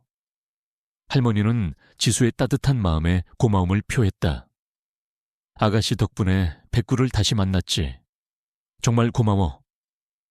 지수는 현우와 함께 할머니의 새 보금자리를 꾸미는 일을 도왔다. 그녀는 할머니를 위해 작고 예쁜 화분을 가져다 주었고 백구를 위한 새 밥그릇과 장난감도 선물했다. 매일 아침 할머니는 백구와 함께 목장 주변을 산책했다. 비록 휠체어를 타야 했지만 백구가 곁에 있으니 아무것도 두렵지 않았다. 백구는 할머니의 휠체어 옆에 바싹 붙어 달렸고 때로는 할머니의 무릎에 머리를 기대어 애교를 부렸다. 할머니는 백구와 함께 제주의 자연을 만끽했다. 푸른 바다를 바라보고 노랗게 물든 유채꽃밭을 거닐고 오름에 올라 바람을 맞았다. 그녀의 건강은 날이 갈수록 좋아졌다. 얼굴에는 생기가 돌았고 목소리에는 활력이 넘쳤다. 현우는 어머니의 놀라운 변화에 감탄했다. 그는 서울에서의 삶을 정리하고 제주도에 정착하기로 결심했다. 그는 작은 식당을 열기로 했다. 어머니의 손맛을 살려 건강하고 맛있는 향토 음식을 파는 식당이었다. 그는 어머니의 요리법을 전수받고 제주도 현지 재료를 이용해 새로운 메뉴를 개발했다. 식당 이름은 할머니의 이름을 따서 복잔의 밥상이라고 지었다. 한편 박 씨는 법정에서 재판을 받고 있었다. 지수와 친구들이 모은 증거들은 너무나 명확했고 박 씨의 유죄는 확실했다. 언론은 박 씨의 비리를 끊임없이 보도했고 동물보호단체들은 박 씨에 대한 엄벌을 촉구했다. 박 씨는 결국 실형을 선고받았다. 그의 악행은 세상에 낱낱이 공개되었고 그는 모든 것을 잃었다. 그의 보호소는 폐쇄되었고 그는 사회적으로 매장되었다. 박 씨의 몰락은 지수와 친구들에게 큰 성취감을 안겨주었다. 그들은 자신들의 노력이 헛되지 않았다는 사실에 기뻤다. 복잔의 밥상은 현우의 정성과 할머니의 손맛 덕분에 금세 입소문이 났다. 제주도를 찾은 관광객들은 물론 현지 주민들도 복잔의 밥상을 즐겨 찾았다. 식당은 늘 손님들로 북적였다. 할머니는 매일 식당에 나와 손님들을 맞이했다. 그녀는 손님들에게 직접 만든 음식을 대접하고 자신의 이야기를 들려주었다. 그녀의 이야기는 사람들에게 큰 감동을 주었다. 백구도 식당의 마스코트가 되었다. 녀석은 손님들 곁을 오가며 애교를 부렸고 사람들은 백구의 귀여운 모습에 미소 지었다. 어느 날 식당의 유명한 여행 블로거가 찾아왔다. 그는 복잔의 밥상의 음식 맛에 감탄했고 할머니와 백구의 감동적인 사연에 깊이 매료되었다. 그는 자신의 블로그에 복잔의 밥상에 대한 글을 올렸다. 글에는 할머니와 백구의 이야기가 자세히 담겨 있었다. 할머니의 아픈 과거, 백구와의 이별과 재회, 그리고 제주도에서의 새로운 삶. 블로그 글은 삽시간에 인터넷을 뜨겁게 달구었다. 수많은 사람들이 복잔의 밥상을 찾아왔고 할머니와 백구를 만나기 위해 줄을 섰다. 할머니는 유명인이 되었다. 그녀의 이야기는 방송에도 소개되었고 다큐멘터리로 제작되기도 했다. 할머니는 방송에 출연하여 자신의 이야기를 들려주었다. 그녀는 슬픔과 고통 속에서도 희망을 잃지 않고 살아온 자신의 삶을 솔직하게 고백했다. 그녀는 백구에게 고마움을 표하며 자신에게 백구는 단순한 개가 아니라 가족이자 삶의 구원자였다고 말했다. 그녀의 이야기는 많은 사람들에게 위로와 용기를 주었다. 백구도 유명한 스타견이 되었다. 녀석은 방송에 출연하여 할머니와의 특별한 유대감을 보여주었다. 녀석은 할머니의 손짓 하나하나에 반응하고 할머니의 표정을 읽으며 행동했다. 사람들은 백구의 충성심과 영리함에 감탄했다. 백구의 이야기는 유기견에 대한 사람들의 인식을 바꾸는데 큰 역할을 했다. 많은 사람들이 백구의 이야기를 통해 유기견에게도 사랑과 관심이 필요하다는 것을 깨달았다. 하지만 유명세는 할머니에게 또 다른 시련을 안겨주기도 했다. 과거의 아픔을 파헤치려는 사람들이 나타났다. 그들은 할머니의 젊은 시절 미혼모였던 사실을 들춰내려 했고 현우의 출생의 비밀을 캐내려 했다. 할머니는 처음에는 두려움에 떨었다. 하지만 그녀는 더 이상 과거에 갇혀 살지 않기로 결심했다. 그녀는 모든 것을 솔직하게 고백했다. 자신의 아픈 과거와 현우의 출생의 비밀까지 그녀는 당당하게 말했다. 제가 비록 아픈 과거를 가지고 있지만 저는 제 삶을 사랑합니다. 그리고 제 아들과 백구를 사랑합니다. 그 어떤 것도 저의 행복을 방해할 수 없습니다. 할머니의 용기 있는 고백은 오히려 사람들에게 더 큰 감동을 주었다. 사람들은 그녀의 솔직함과 강인함에 박수를 보냈다. 그녀는 더 이상 과거의 상처에 갇힌 약한 존재가 아니었다. 그녀는 모든 것을 이겨내고 당당하게 자신의 삶을 살아가는 진정한 영웅이었다. 어느 날 할머니는 백구와 함께 성산 일출봉에 올랐다. 비록 현우의 도움을 받아야 했지만 그녀는 스스로의 힘으로 정상에 올랐다. 정상에서 바라본 제주의 풍경은 너무나 아름다웠다. 푸른 바다, 솟아오른 오름, 그리고 그 모든 것을 감싸 안는 푸른 하늘. 할머니는 백구의 등을 쓰다듬으며 조용히 속삭였다. 백구야, 우리가 여기까지 왔구나. 정말 꿈만 같구나. 백구는 할머니의 품에 안겨 마치 세상을 다 얻은 듯한 표정으로 할머니를 바라봤다. 녀석의 눈빛은 할머니에 대한 무한한 사랑과 충성심으로 가득했다. 할머니와 백구의 모습은 마치 한 폭의 그림 같았다. 그들의 삶은 고통과 시련으로 점철되었지만 결국 사랑과 희망으로 가득 찬 기적을 만들어냈다. 이 모든 것은 백구로부터 시작된 기적이었다. 할머니는 현우에게 말했다. 현우야, 엄마는 이제 더 이상 아프지 않단다. 백구 덕분에. 그리고 너 덕분에 엄마는 다시 태어났어. 현우는 어머니의 손을 잡았다. 어머니의 손은 따뜻했고 힘이 넘쳤다. 그는 어머니의 변화에 감격했다. 그는 어머니의 삶이 백구를 통해 구원받았다는 것을 다시 한번 확신했다. 그들은 이제 새로운 목표를 세웠다. 할머니와 현우, 그리고 지수는 함께 백구 기적재단을 설립하기로 했다. 유기견 보호와 입양을 돕는 재단이었다. 할머니의 이야기가 세상에 알려지면서 많은 사람들이 도움을 주겠다고 나섰다. 그들은 재단을 통해 유기견들에게 새로운 삶을 찾아주고 동물 학대를 근절하는 데 힘쓰기로 했다. 백구는 재단의 상징이 되었다. 녀석의 이야기는 많은 사람들에게 영감을 주었고 유기견들에게 희망을 주었다. 할머니는 자신이 받았던 사랑과 기적을 세상에 돌려주기로 결심했다. 그녀는 더 이상 과거의 아픔에 갇혀 있지 않았다.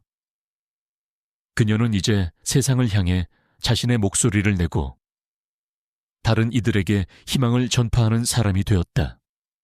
그녀의 삶은 백구와 함께 진정한 기적이 되었다. 박 씨의 몰락과 함께 제주도에 정착한 복자 할머니와 현우, 그리고 백구의 삶에는 새로운 평화가 찾아왔다.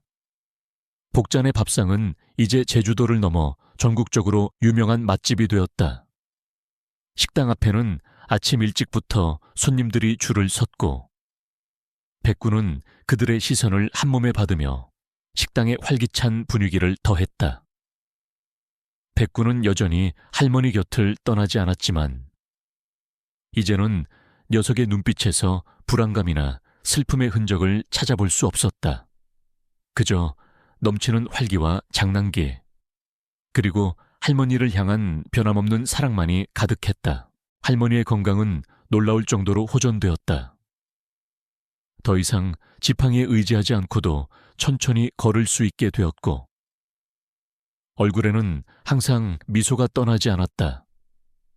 매일 아침 할머니는 식당에 나가 직접 재료를 손질하고 음식 맛을 확인했다.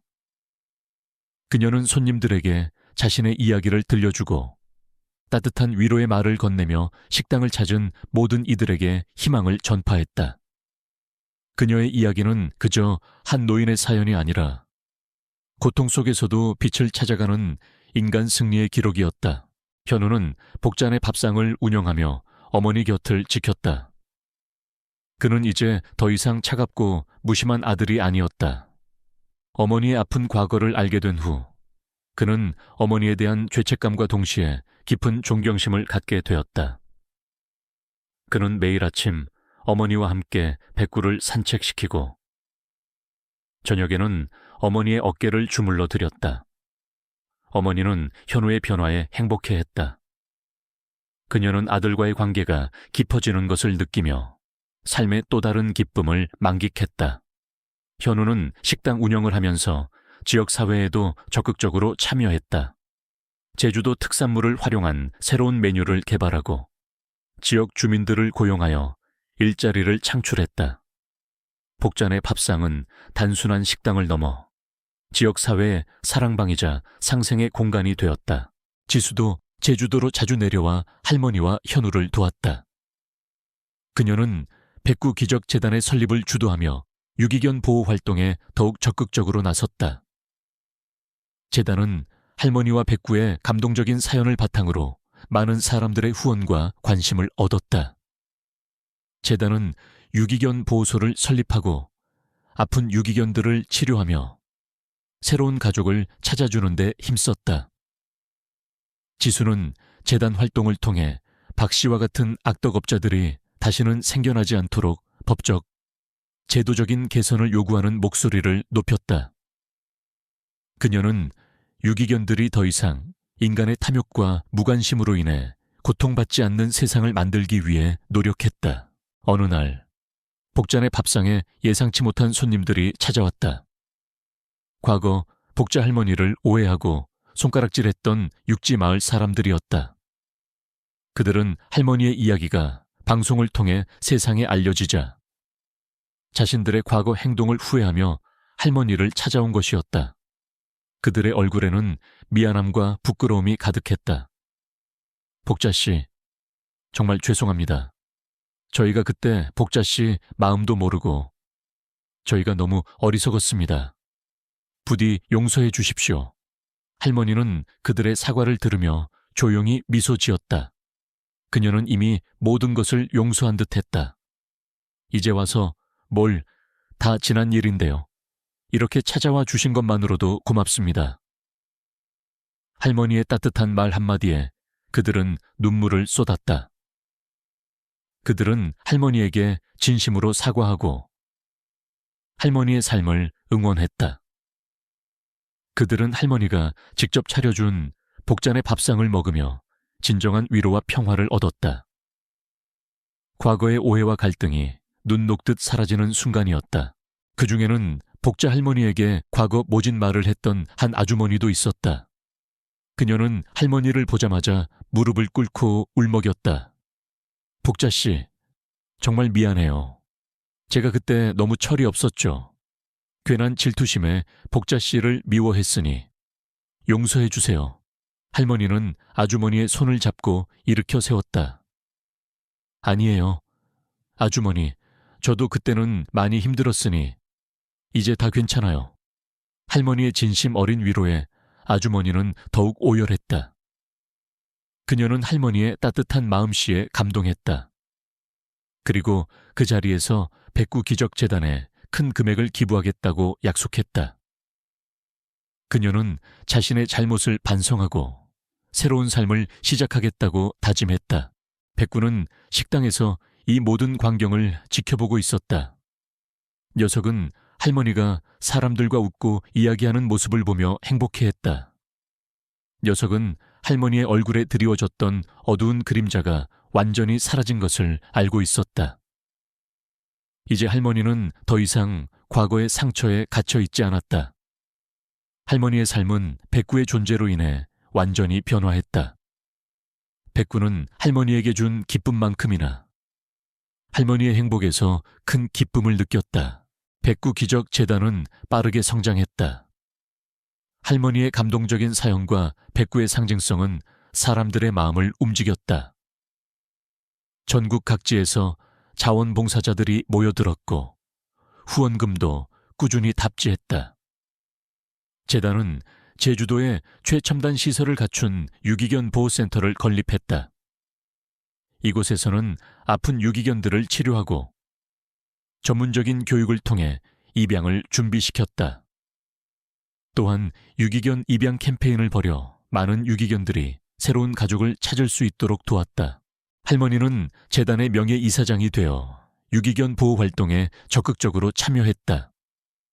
그녀는 직접 보호센터를 방문하여 유기견들을 돌보고 입양을 기다리는 개들에게 따뜻한 위로와 사랑을 베풀었다. 그녀의 손길은 마법 같았다.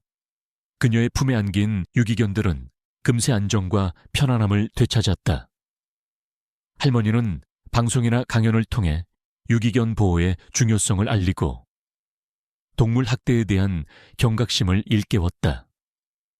그녀의 목소리는 큰 울림을 주었고 많은 사람들이 그녀의 말에 귀 기울였다. 현우는 복잔의 밥상을 운영하면서 재단의 재정적인 부분을 지원했다. 식당에서 나오는 수익금의 일부를 재단에 기부하고 재단 행사를 후원했다. 지수는 재단의 실질적인 운영을 맡아 유기견 구조, 치료, 입양, 그리고 캠페인 활동을 총괄했다. 그녀는 밤낮 없이 재단을 위해 헌신했다. 그녀의 노력 덕분에 수많은 유기견들이 새로운 삶을 찾을 수 있었다. 백구는 재단의 홍보대사가 되었다. 녀석은 각종 캠페인과 행사에 참여하여 유기견 보호의 중요성을 알렸다. 백구의 사진과 영상은 소셜미디어를 통해 빠르게 퍼져나갔고 사람들은 백구의 이야기에 감동하며 유기견에 대한 인식을 개선했다. 백구의 이야기는 유기견들에게 희망을 주었고 그들에게도 행복한 삶을 살 자격이 있다는 메시지를 전달했다. 어느덧 몇 년의 세월이 흘렀다. 복자 할머니는 여전히 건강하고 활기찼다. 그녀는 백구와 함께 제주의 푸른 초원을 거닐며 평화로운 시간을 보냈다. 현우는 어엿한 사업가이자 효성 깊은 아들이 되었다. 그는 어머니의 뜻을 이어받아 복잔의 밥상을 더욱 번창시켰고 백구 기적 재단을 통해 사회에 선한 영향력을 펼쳤다. 지수는 존경받는 동물보호 운동가가 되었다. 그녀의 노력 덕분에 제주도는 유기견들에게 더욱 살기 좋은 곳이 되었고 전국의 유기견 보호 환경도 크게 개선되었다. 할머니는 어느 날 문득 오래된 나무 상자를 꺼내 들었다. 그 안에는 빛바랜 유채꽃밭 사진과 누렇게 변색된 편지가 들어 있었다. 할머니는 사진을 손에 들고 미소 지었다. 사진 속의 젊은 자신은 지금의 자신과는 너무나 달랐지만 그녀는 과거의 자신을 따뜻하게 안아줄 수 있게 되었다. 편지는 더 이상 슬픔의 상징이 아니었다. 그것은 그녀의 삶을 변화시킨 시작점이었고 새로운 기적을 만들어낸 씨앗이었다. 할머니는 백구를 품에 안고 말했다. 백구야, 이제 정말 평화롭구나. 너 덕분이야. 백구는 할머니의 말을 알아듣는 듯 할머니의 품에 더욱 파고들었다. 녀석의 눈빛은 한없이 따뜻하고 깊었다. 그들의 삶은 완벽하게 조화를 이루고 있었다. 과거의 아픔은 새로운 희망의 밑거름이 되었고 상처는 사랑으로 치유되었다. 할머니와 백구, 그리고 그들을 둘러싼 모든 사람들은 그렇게 행복한 삶을 살아가고 있었다. 이 모든 것은 유기견 백구로부터 시작된 기적이었다. 그 기적은 제주도의 푸른 섬에서 할머니의 삶을 완전히 바꾸어 놓았다. 시간은 강물처럼 흘러 제주도에서의 세월은 봄날의 꿈처럼 흘러갔다. 복자 할머니는 이제 80을 훌쩍 넘긴 나이에도 여전히 정정하고 활기찼다. 그녀의 얼굴에는 깊은 주름들이 새겨져 있었지만 그 주름들은 고통의 흔적이 아니라 지혜와 평온의 상징처럼 빛났다. 할머니는 매일 아침 성산포 목장의 푸른 초원을 백구와 함께 거닐었다. 휠체어 없이 자신의 두 발로 걷는 할머니의 뒷모습은 언제나 당당하고 아름다웠다. 백구는 이제 제법 흰 털이 많아진 노견이 되었지만 여전히 할머니 곁을 그림자처럼 지켰다. 녀석의 걸음걸이는 예전보다 느려졌지만 할머니를 향한 충직한 눈빛은 변함이 없었다. 복잔의 밥상은 제주도의 명물을 넘어 전국적인 브랜드로 성장했다. 현우는 어머니의 손맛과 철학을 이어받아 건강하고 맛있는 음식을 선보였다. 식당은 이제 단순한 밥집이 아니라 할머니의 삶과 백구의 기적을 기념하는 상징적인 공간이 되었다. 식당 한쪽 벽에는 할머니의 젊은 시절 유채꽃밭 사진과 백구와의 추억이 담긴 사진들이 액자에 담겨 걸려 있었다. 그 사진들은 식당을 찾은 모든 손님들에게 따뜻한 감동과 영감을 주었다. 현우는 식당 사업을 통해 얻은 수익의 상당 부분을 백구 기적재단에 기부하며 어머니의 뜻을 이어갔다. 백구 기적재단은 지수의 헌신적인 노력 덕분에 국내 최대의 동물보호 재단으로 성장했다. 제주도에 설립된 보호센터는 최첨단 시설을 갖춘 유기견들의 안식처가 되었다. 이곳에서는 매년 수천 마리의 유기견들이 새로운 가족을 찾았고 아픈 개들은 전문적인 치료를 받았다. 지수는 재단을 통해 동물 학대 방지법 제정에도 큰 영향을 미쳤다. 그녀의 목소리는 국회에까지 울려 퍼졌고 동물들의 권리를 보호하는 법안들이 통과되는 데 기여했다. 지수는 이제 국제적인 동물보호 운동가로 활동하며 전 세계 유기견들을 돕는 데 앞장섰다. 그녀의 삶은 백구와 할머니의 이야기로부터 시작된 거대한 선한 영향력의 물결이었다. 복자 할머니는 재단의 명예이사장으로서 여전히 활발하게 활동했다. 그녀는 전국을 돌며 강연을 하고 동물보호 캠페인에 참여했다. 그녀의 강연은 늘 사람들로 북적였다. 할머니는 자신의 아픈 과거와 백구와의 기적적인 만남, 그리고 제주도에서의 새로운 삶에 대해 이야기했다. 그녀는 사람들에게 말했다. 여러분, 삶은 고통의 연속일지라도 희망을 잃지 않는다면 언제든 다시 시작할 수 있습니다. 그리고 사랑하는 존재를 통해 우리는 진정한 행복을 찾을 수 있습니다. 할머니의 말은 많은 사람들에게 깊은 울림을 주었고 절망에 빠진 이들에게 다시 일어설 용기를 주었다. 백구는 이제 움직임이 많이 불편해졌지만 할머니의 곁을 떠나지 않았다.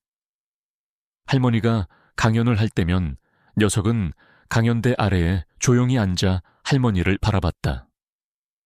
녀석의 눈빛은 마치 할머니를 응원하는 듯했다. 사람들은 백구의 충직함에 감탄했고 할머니와 백구의 특별한 유대감에 눈시울을 붉혔다. 백구는 살아있는 전설이 되었다.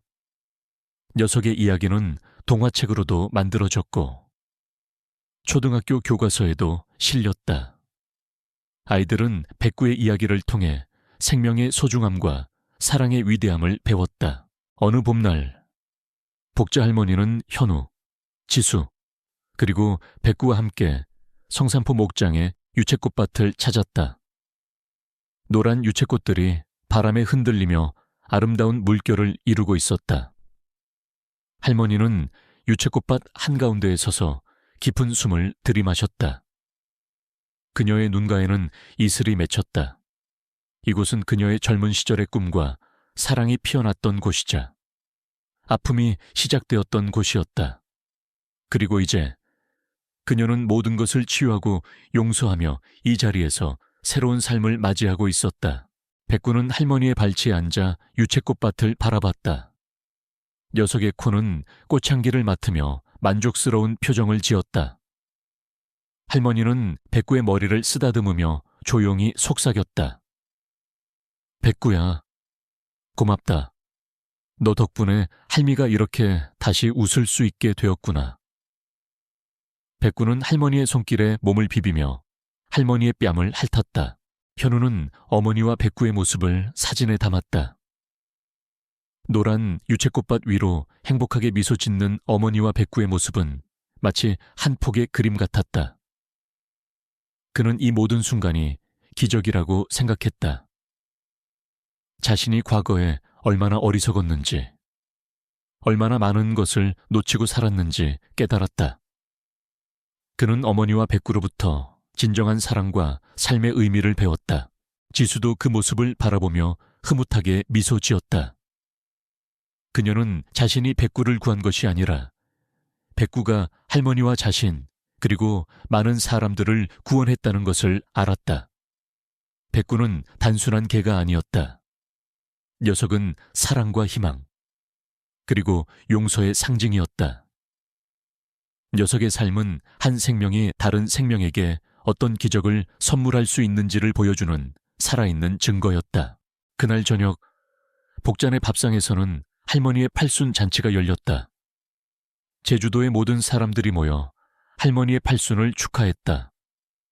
식당은 축제 분위기로 가득했고 사람들의 웃음소리가 끊이지 않았다. 할머니는 직접 손님들에게 음식을 대접하고 노래를 불렀다. 백구는 할머니의 곁을 지키며 손님들에게 애교를 부렸다. 잔치 도중 현우는 마이크를 잡고 말했다. 사랑하는 어머니, 그리고 우리 백구 두 분 덕분에 저는 진정한 삶의 의미를 깨달았습니다. 어머니의 삶은 저에게 가장 큰 가르침이었고 백구는 우리 모두에게 희망을 보여주었습니다. 이 자리에 계신 모든 분들께 감사드립니다. 그리고 앞으로도 저희 가족과 백구 기적재단에 많은 관심과 사랑 부탁드립니다. 현우의 말에 박수갈채가 쏟아졌다. 할머니는 눈물을 흘리며 현우를 품에 안았다. 그들의 포옹은 지난 세월의 모든 아픔과 상처를 치유하는 듯했다. 백구도 현우와 할머니 사이로 파고들어 행복한 표정을 지었다. 밤늦도록 잔치는 계속되었고 마지막으로 할머니는 모든 이들에게 감사의 인사를 전했다. 제 삶은 백구를 만나기 전과 후로 나뉩니다. 저는 백구 덕분에 다시 태어났습니다. 저는 사랑하는 아들 현우와 저의 삶을 함께하는 백구, 그리고 이 아름다운 제주도가 있기에 더할 나위 없이 행복합니다. 부디 여러분의 삶에도 기적이 일어나기를 바랍니다. 할머니의 마지막 말은 모든 이들의 마음에 깊은 울림을 주었다.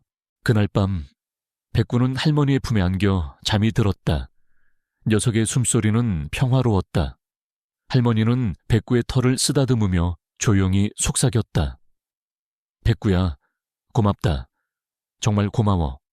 할머니의 눈에는 따뜻한 사랑이 가득했다. 백구는 할머니의 곁에서 영원히 잠이 들었다.